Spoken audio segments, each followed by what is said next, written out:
Hi friends, Vijay வெண்பா சீரியலோட latest promo பற்றி இந்த வீடியோவில் நாம் பார்க்கலாம். கூடிய சீக்கிரம் நம்ம விஜய்க்கும் அதே மாதிரி நம்ம ஹீரோயினுக்கும் ஃபர்ஸ்ட் நைட் நடக்க போகுது. ராஜேஸ்வரி நினச்ச எந்த விஷயமும் அவங்க போட்ட சேலஞ்சு நடக்காது. நம்ம ஹீரோயினும் சந்தோஷமாக நம்ம அன்னபூர்ணி ஆசைப்பட்ட மாதிரி கண்டிப்பாக நல்லதே நடக்கும் அப்படின்னு நீங்கள் ஃபீல் பண்ணால் நம்ம வீடியோக்கு ஒரு லைக் பண்ணிக்கோங்க. ஸோ ரொம்ப நாள் கழித்து நம்ம விஜயும் சரி ஹீரோயினோட ரொமான்ஸ் காட்சி வந்து காமிச்சிருக்காங்க. ஸோ ஏன்னா இப்போ தான் விஜய் நம்ம ஹீரோயின் மேலே நல்ல அபிப்பிராயம் வச்சுருக்கிறதுனால நல்ல மூடில் நடந்துப்பார். ஸோ அவங்க கூட வந்து ரொம்ப இதாக வந்து சந்தோஷமாக பேசிகிட்டு இருக்காரு. அதுக்கு காரணம் அன்னபூர்ணி தான். ஏன்னா எந்த டிஸ்டர்பன்ஸும் இல்லை, ஃபோன் கூட கிடையாது அப்படின்ற மாதிரி தான் சொல்லணும். அந்த நிலையில் வந்து என்ன பண்ணுறாங்க அப்படின்னு சொல்லி பார்த்தோம்னா, சாப்பாடு பசியில் இருப்பார் போல இருக்கு, ஏன் இப்படி பண்ணுறீங்க அப்படின்ற மாதிரி அதில் டெஸ்ட்டை வேற தட்டி விட்டுறாரு. ஸோ அதில் நம்ம ஹீரோயின் கண்ணில் விழுந்து அதை எடுத்துட டார்ச் வச்சு பண்ணுறப்ப ரெண்டு பேருக்கும் எதர்ச்சியாக வந்து முட்டிக்கிறாங்க. ஸோ ரெண்டு பேருக்குள்ளேயும் ஒரு பேக்ரவுண்ட் மியூசிக் கூட சாங்லாம் போட்டிருக்காங்க. ஸோ ரெண்டு பேருமே நல்லா மனசை விட்டு பேசிக்கிறதுக்கு இது ஒரு சுச்சுவேஷனாக அன்னபூர்ணி ஏற்படுத்தி கொடுத்துருக்காங்க. இனி வந்து விஜய் வந்து நம்ம ஹீரோயின் கூட கரெக்டாக ட்ராவல் பண்ணுவார். அவங்க அக்கா பேச்சை கேட்க மாட்டார். சொந்தமாக யோசித்து எது ரைட்டு எது தப்புன்றதை டிசைட் பண்ணுவார் அப்படின்றத நம்பலாம்.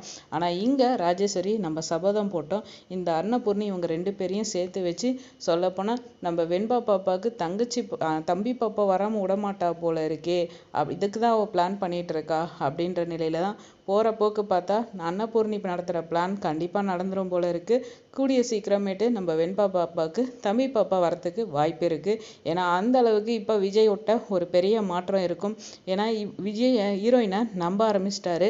ஆனால் இன்னொரு சைடில் ஒரு விஷயம் இருக்குது. என்ன விஷயம்னு பார்த்தோம்னா, ஹீரோவுக்கும் ஹீரோயினுக்கும் ஒரு ரொமான்ஸ் சீக்வன்ஸ் நடந்துச்சுன்னா அதுக்கு அடுத்த சீக்வன்ஸில் ஹீரோயின் வந்து கதற மாதிரி நம்ம ஹீரோ வந்து வச்சு மானாவரியே பயங்கரமாக பேசுவார்.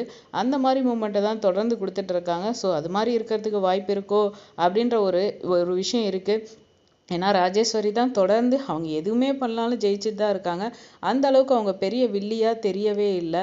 பெரிய விஷயமும் எதுவும் பண்ணவே கிடையாது. வாலண்டரியாக அமையிறதை எடுத்து ஏதோ ஒரு விஷயம் பிளானில் வந்து நம்ம ராஜேஸ்வரி மாட்டினா அதில் வந்து ரஞ்சிதா தான் மெயின் ஆளாக இருந்து வச்சு விஜய் செஞ்சு விட்ருவார். மற்றபடி நம்ம ராஜேஸ்வரி சொல்லிக்கிற அளவுக்கு கன்னடாவிலேருந்து உள்ளே வந்து ஒரு பெரிய மாஸ் வெளின்னு சொல்லிக்கிற அளவுக்கு இல்லைங்க. செம காமெடி பீஸாக தாங்க இருக்குது. வெறும் வாய்ப்பேச்சு தான், மற்றபடி அதில் வேற ஒன்றும் கிடையாது. வாலண்டரியாக அமையிற விஷயத்தை வச்சு யூஸ் பண்ணிக்கிறாங்க. ஆனால் ரெண்டு பேருக்குமே வில்லின்னு இருக்காங்க, மூளை கிடையவே கிடையாது. ஆனால் ஒரு விஷயம், நம்ம ஹீரோயின் மட்டும் இறங்கி அடித்தாங்கன்னா இவங்க தாங்க மாட்டாங்க.